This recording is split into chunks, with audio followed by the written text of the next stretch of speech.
ध्यानाभ्यास के लिए कृपया अपने नेत्रों को बंद कर लीजिए।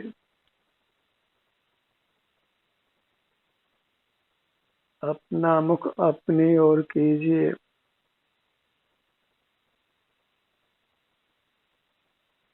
आपका सुख आपके शरीर में ही है, शरीर के बाहर नहीं है।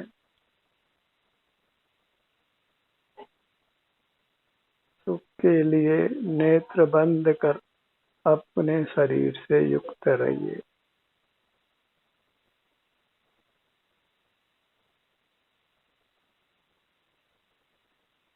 अपने से युक्त रहने से सुख का अनुभव स्वमेव होने लगता है।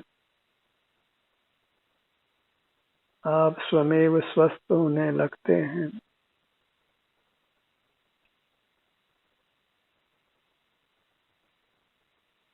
आपका मूर्त शरीर में अमूर्त शरीर है, जो बंद नेत्रों से अंतर्दृष्टि से अनुभव में आता है।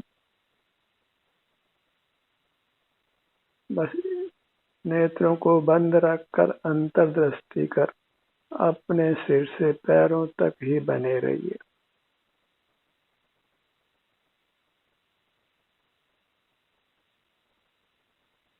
जो भी आपको संवेदना मिलती है, सुख दुख रूप से, वेदना आराम रूप से, उसका केवल अनुभव कर लेना है। वर्तमान अवस्था प्रकट ही है। भूतकाल नष्ट हो चुका है और भविष्य में कुछ करना संभव नहीं है, क्योंकि भविष्य उत्पन्न नहीं हुआ है और वर्तमान उत्पन्न ही हो गया है। तो फिर करना वास्तव में कुछ भी नहीं है। जो वर्तमान मौजूद है उसको केवल अनुभव में ले लीजिए।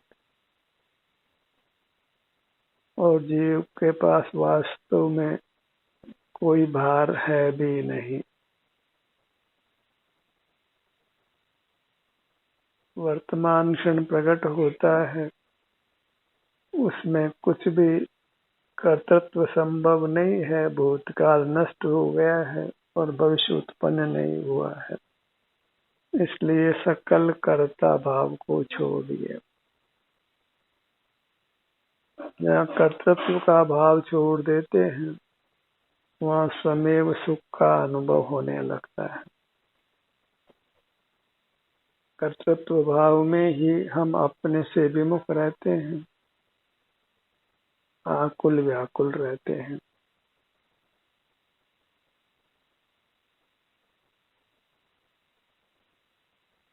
बहिर्मुख नहीं रहना है। बाह्य पदार्थों को देखना जानना नहीं है, क्योंकि बाह्य पदार्थों को देखने जानने में हम अपने से विमुख रहते हैं, अपने सुख से वंचित रहते हैं। जहाँ बाहर पदार्थों को देखते जानते हैं तो बाह्य पदार्थ कुछ सुहावने लगते हैं, कुछ असुहावने लगते हैं, तो सहज ही उनके प्रति राग द्वेष होता है। जो सुहावने लगते हैं उन पदार्थों को हम पाना चाहते हैं, उनके स्वामी बनना चाहते हैं।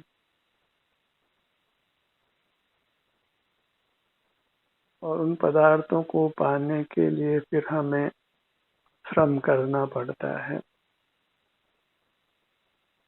ये सब अच्छी स्थिति नहीं है। सुख की कामना है तो जो भी आपका वर्तमान क्षण में जो भी आपकी स्वयं की अवस्था है, मात्र उसको भोग लेना है। उसमें कुछ भी ज्ञातृत्व नहीं है, कर्तृत्व नहीं है, स्वामित्व नहीं है, पर का और परम शांति होती है, परम सुख का अनुभव होता है। इसलिए बस अपना मुख अपनी ओर रखना है। और वह यत्न साध्य भी है। क्योंकि हम अनादि से बहिर्मुख रहे हैं, बाह्य पदार्थों को सुखदायी दुखदायी मानकर उनके प्रति राग द्वेष करते रहते हैं। बाह्य पदार्थों को पाने का ही रात दिन उद्यम करते हैं।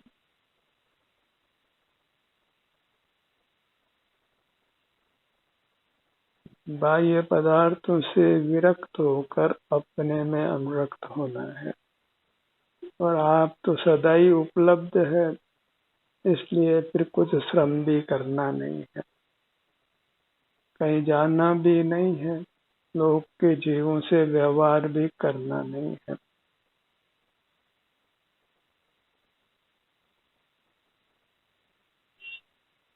अपने सन्मुख होने मात्र से ही हम स्वस्थ रहते हैं, उत्तम सुख का अनुभव करते हैं। तो बस अपने सन्मुख रहने का ही अभ्यास कीजिए, और इस अभ्यास करने में ही यह जीव परमात्मा हो जाता है, फिर अनंत काल तक परमात्मा रूप से ही रहता है। तो झटपट ये काम कर लीजिए, अपने आप को परमात्मा बनाकर अनंत काल तक सुख से रहिए। और उसके लिए बस आपको ध्यानाभ्यास करना है, अपना मुख अपनी ओर करके रहना है।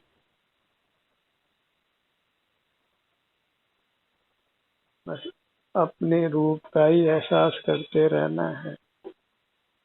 अपना स्वरूप जो सिर से पैरों तक है वहीं बने रहना है। किसी बाह्य पदार्थ का सेवन नहीं है, किसी बाह्य पदार्थ को जानना भी नहीं है, उनमें कुछ करना भी नहीं है, उनको पाने का प्रयत्न भी करना नहीं। हम स्वयं अपने से ही उत्तम सुख पा सकते हैं।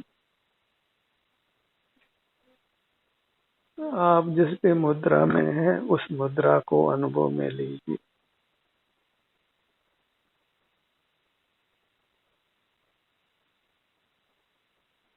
हर अंग उपांग को उसके स्थान पर अनुभव में लीजिए।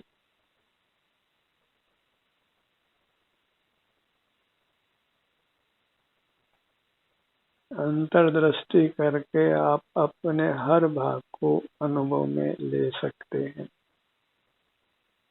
और वह अनुभव में लेना ही सुखी होने का उपाय है।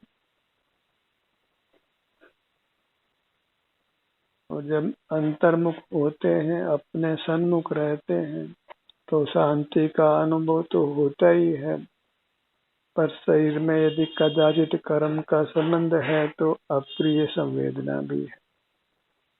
तो उस अप्रिय संवेदना को भोग कर कर्म से अपने आप को मुक्त कर लीजिए।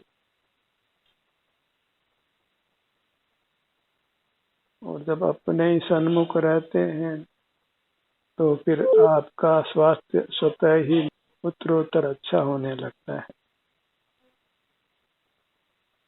जहाँ मानसिक शांति है, कोई आकुलता नहीं है, कोई राग द्वेष नहीं है, तो फिर नूतन कर्मों का बंध तो नहीं होता।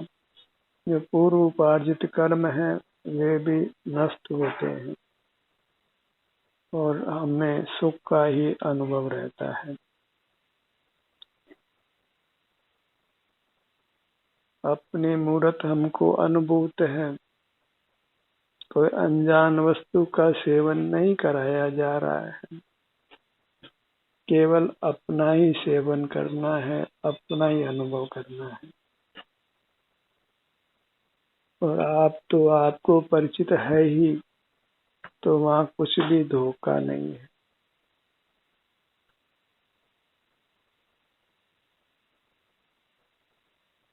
और आप लोग के एक उत्तम पदार्थ हैं, सर्वोत्तम पदार्थ हैं, परमात्मा रूप हैं, और स्वयं को आनंद दाता है।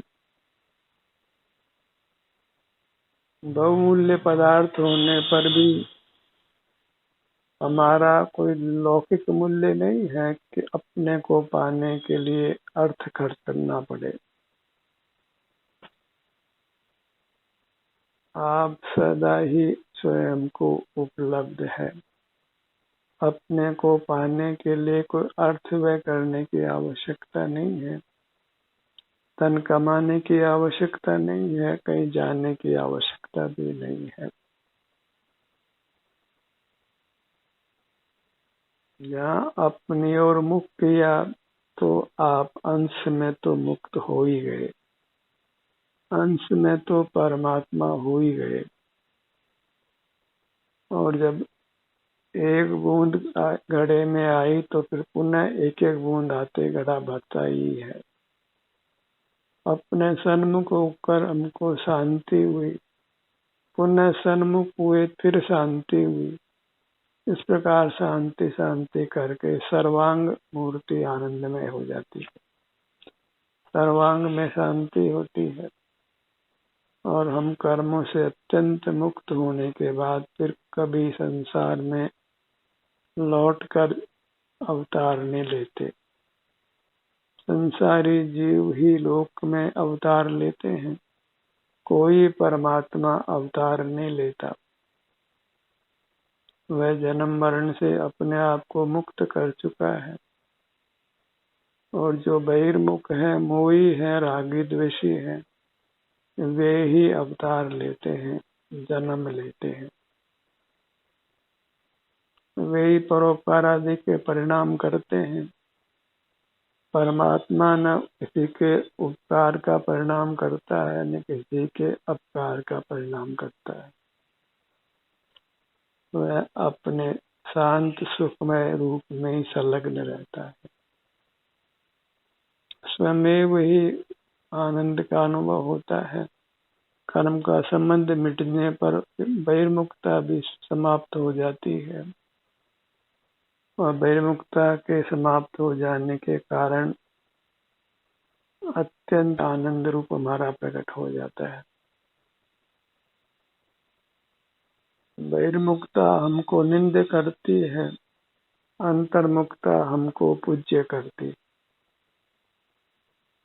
अंतर्मुख रहने वाला जीव तीन लोक के जीवों से पूज्य हो जाता है।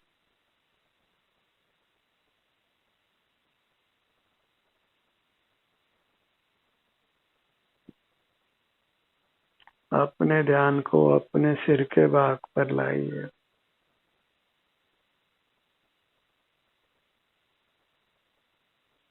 शरीर में किसी भी भाग में कोई वेदना है तो यह सूचित करती है कि हम अपने से संलग्न नहीं रहते।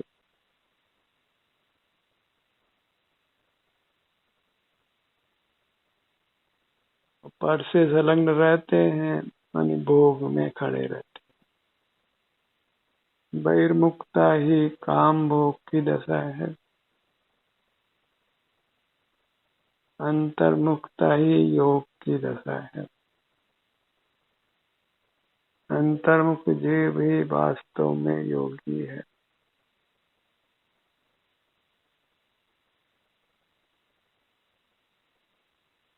अपने ध्यान को अपने ललाट भाग पर लाइए।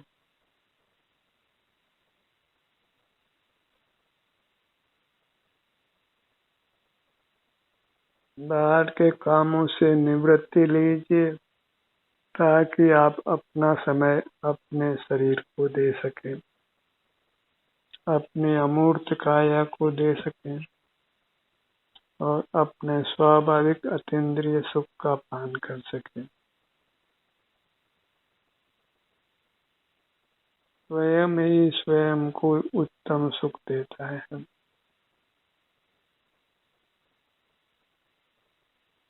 सुख के लिए किसी की सहायता नहीं चाहिए।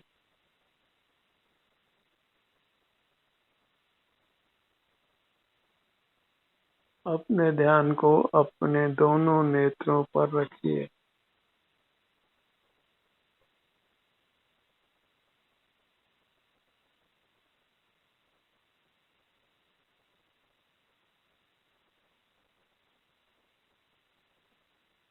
अपने ध्यान को अपने दोनों कानों पर रखिए।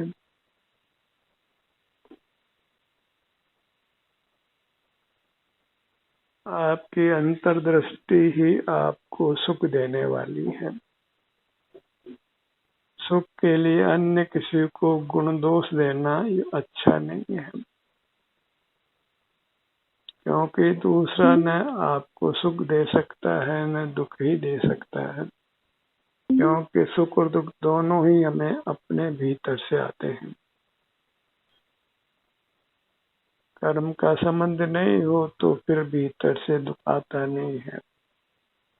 कर्म ही हमें दुख रूप से परिणमाता है, दुख का अनुभव कराता है।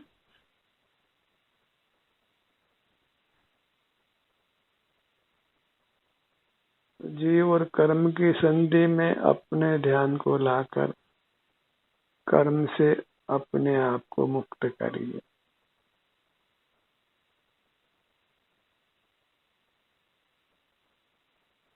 नासिका भाग पर आइए।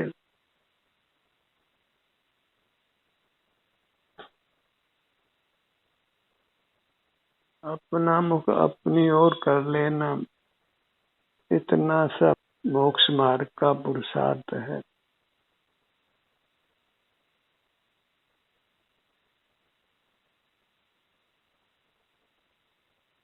दोनों नथनों का भाग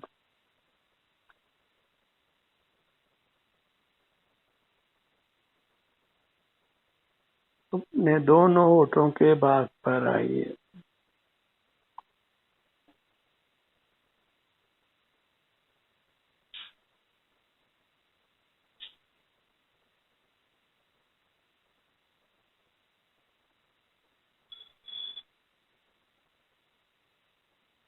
हमें अपने हर भाग तक पहुंचना है। छोटे बड़े सब अंगों में जो भी स्वास्थ्य की स्थिति है उसको भोगना है। मुख के भीतर प्रवेश करिए। दंत पंक्ति,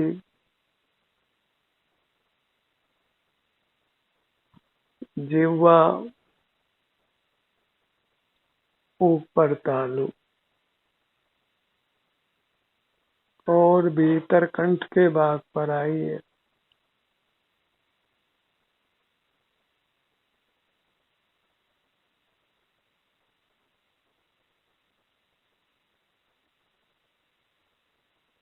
दोनों गालों का भाग,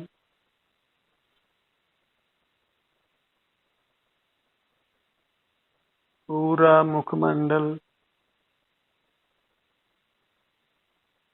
ठुड्डी से सिर तक, बाएं कान से दाएं कान तक, नासिका से पीछे तक।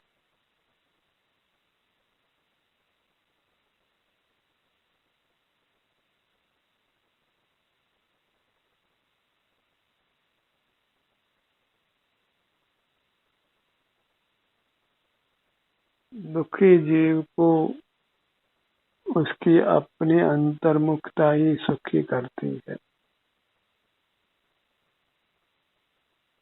अपनी अमूर्त काया से युक्त रहने से सुख का ही परिणाम उत्पन्न होता है और हम दुख से मुक्त होने लगते हैं।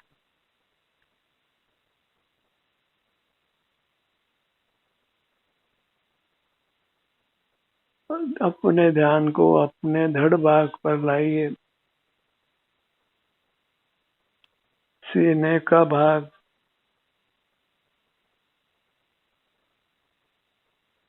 फेफड़ों का स्थान, हृदय का स्थान,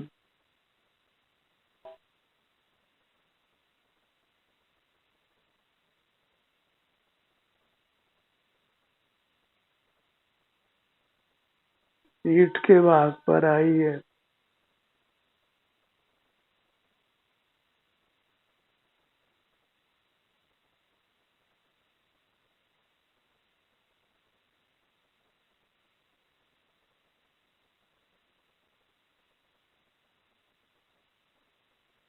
अपनी दाहिनी भुजा को लक्ष्य में लीजिए।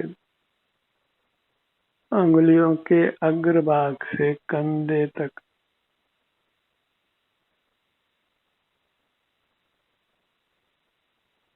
हथेली को महसूस कीजिए। हथेली को स्वस्थ रखिए, क्योंकि हम हथेलियों से बहुत सारा काम करते हैं। तो हथेली में जो भी संवेदना मिलती है उसका ही निरंतर अनुभव करने का प्रयत्न करिए।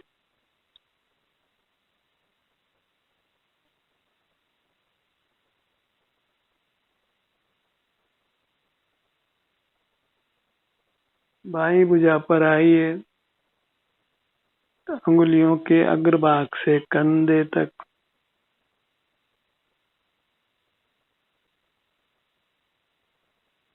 एकदम विश्राम की स्थिति में रहिए। नींद भी आ जाए तो बहिर्मुख रहने से अच्छा है।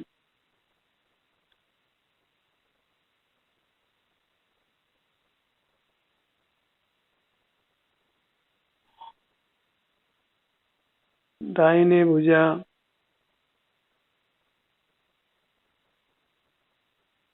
दोनों भुजाएं एक साथ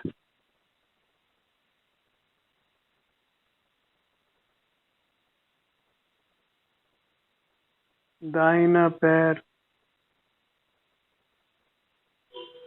बायां पैर,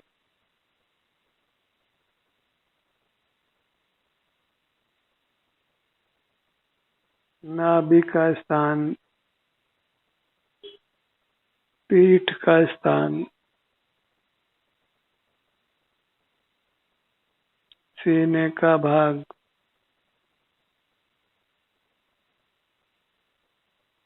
पीठ का भाग,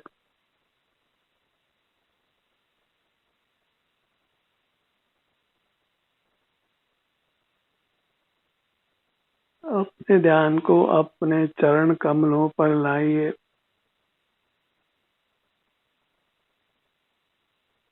कर युगल हस्त कमलों पर अपने ध्यान को लाइए। हथेली, दाहिने हाथ की हथेली, बाएं हाथ की हथेली, दाहिनी पगतली, बाईं पगतली।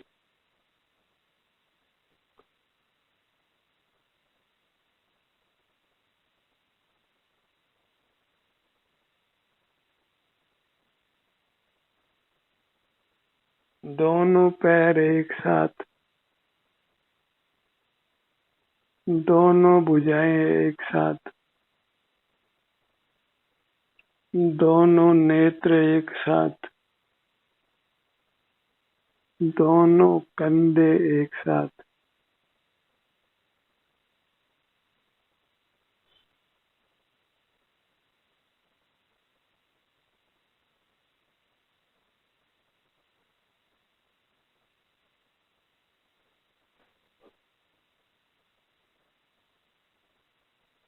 अपनी मूर्त के ही सन्मुख रहने का अधिक से अधिक प्रयत्न करिए और अपने जीवन को सुखद बनाइए, अपने भविष्य को सुखद बनाइए। ध्यान का सत्र यहीं समाप्त होता है। आपकी सहभागिता के लिए धन्यवाद।